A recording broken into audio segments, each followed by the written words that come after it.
Então, galera, agora nós vamos falar dos tecidos permanentes. E o que seriam esses tecidos permanentes? São aqueles tecidos que perderam a capacidade de crescimento. Eles não crescem mais, eles são tecidos que não têm mais atividade mitótica.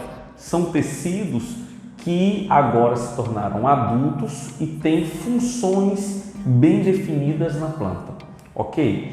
O primeiro tecido que nós vamos ver permanente é o tecido de revestimento. Existem outros? Existem. A gente vai ver um por um.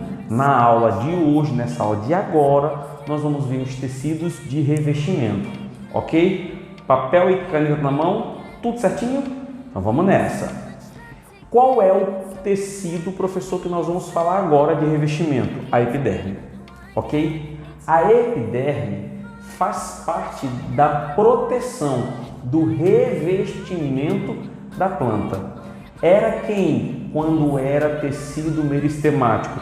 Se você lembrar, ótimo. Se não lembrar, vamos aqui comigo. Era o periblema. Periblema era um tecido meristemático primário, ok? Deu origem à epiderme. Como é que estão as células da epiderme? Células vivas, aclorofiladas, sem clorofila. Professor Anderson, não tem nenhuma célula da epiderme que tenha clorofila?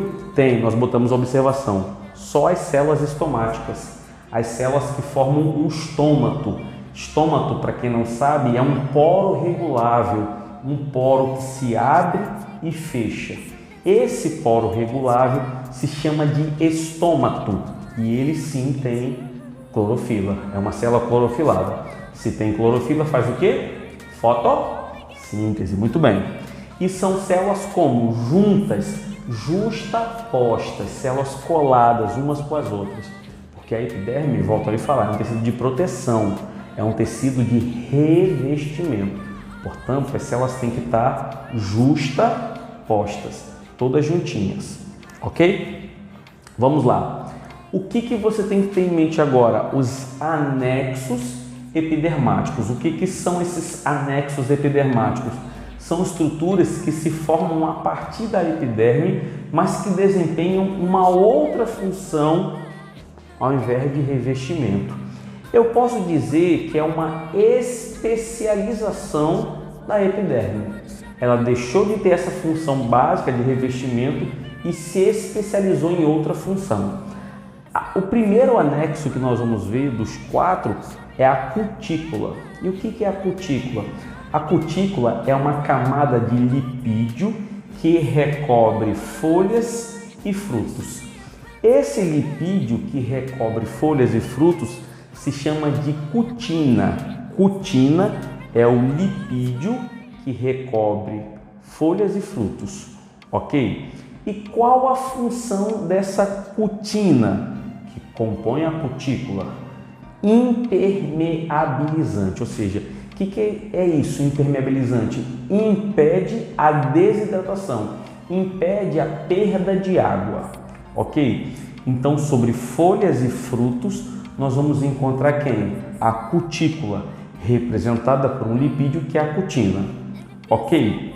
Vamos agora para os pelos ou tricomas. Pelos ou tricomas. Pelos ou tricomas são estruturas que eu posso encontrar que originam-se da epiderme. Mas em que tipo de situação eu posso encontrar esses pelos? Eu tenho eles na raiz, que são chamados de pelos absorventes. Então, na raiz você tem os pelos absorventes, ok?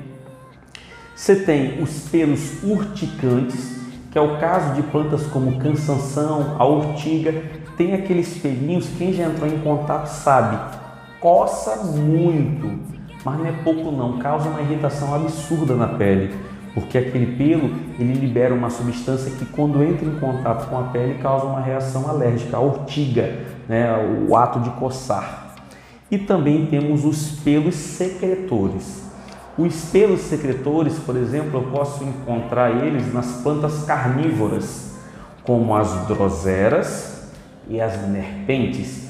Essas plantas carnívoras, Elas são plantas que liberam secreção viscosa. Então, quando o inseto pousa nesse local, nessa secreção, ele fica preso, ele fica grudado e a planta acaba, utilizando esses pelos secretores como um órgão de apreensão, para prender. É uma estratégia da planta.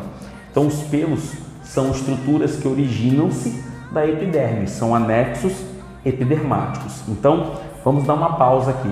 Como anexos epidermáticos, eu tenho dois. Quais foram os dois que nós citamos agora? Cutícula, encontradas em folhas e frutos. Você já deve ter visto alguns frutos que são bem brilhosos, como abacate, tem um brilho.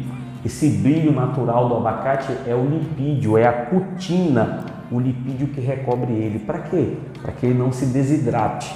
Na superfície da planta, da folha, na parte de cima, também você vai encontrar isso, ok?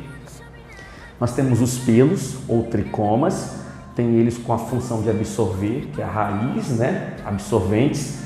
Tem os urticantes, que é o caso da urtica, do cansanção, e tem os secretores, beleza? Agora vamos para os dois, estômatos. O que são estômatos? Estômatos são poros reguláveis, são poros que se abrem e fecham. Para quê? Para realizar o que a gente chama de trocas gasosas, que é algo muito importante no processo de fotossíntese. Para realizar a fotossíntese, a planta precisa de quem? Do gás carbônico. Mas ela produz qual gás? O oxigênio. Então ela solta o oxigênio e pega quem? O gás carbônico, tá? E nas pontas das folhas, nas extremidades, eu tenho poros com os estômatos, só que não são reguláveis, eles ficam abertos, são poros abertos. E por ser abertos, a planta, quando está com excesso de água na raiz, ela tem esse fenômeno chamado de gutação. O que é a gutação? É um fenômeno onde a planta libera água em forma de gotas. Gutação. Ela solta gotas de água, ok? Então, estômatos e datóides são muito parecidos, são poros. Só que os estômatos têm clorofila, ok? E são reguláveis. Os hidatóides não. Beleza? Epiderme, ok? Tranquilo? Vamos agora para o suber. O suber é um tecido de revestimento, mas o suber vem lá do meristema secundário. O suber vem do meristema secundário. Lembra que eu falei que o meristema secundário tem quantos tecidos? 2. Câmbio e felogênio. O felogênio produz para fora quem? O suber. O suber é uma casca preta, uma casca escura. Como é que estão as células do suber? São células mortas, cheias de ar, e tem essa substância, a suberina, que é uma substância que, quando impregnada, mata as células, a suberina, tá?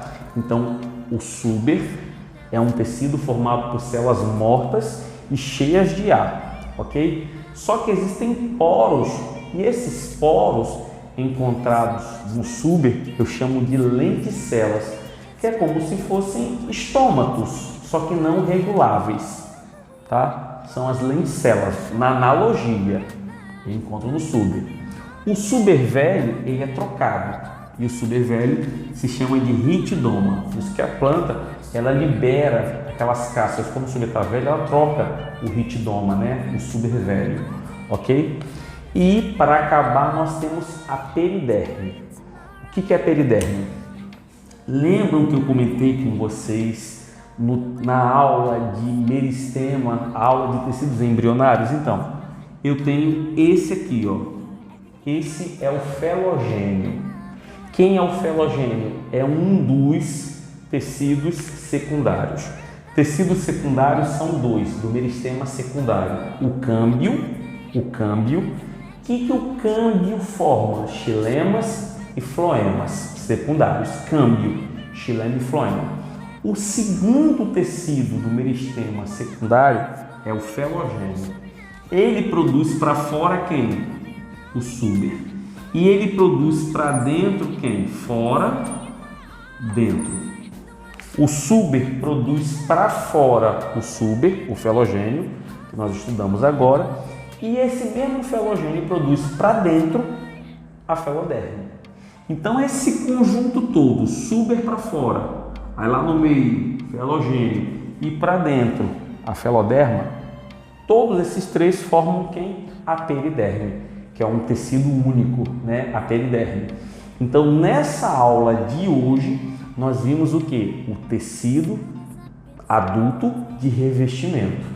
Nós vamos ver agora o próximo tecido, que é o tecido parenquimático, que também é um tecido adulto, ok? Vamos aqui comigo para o tecido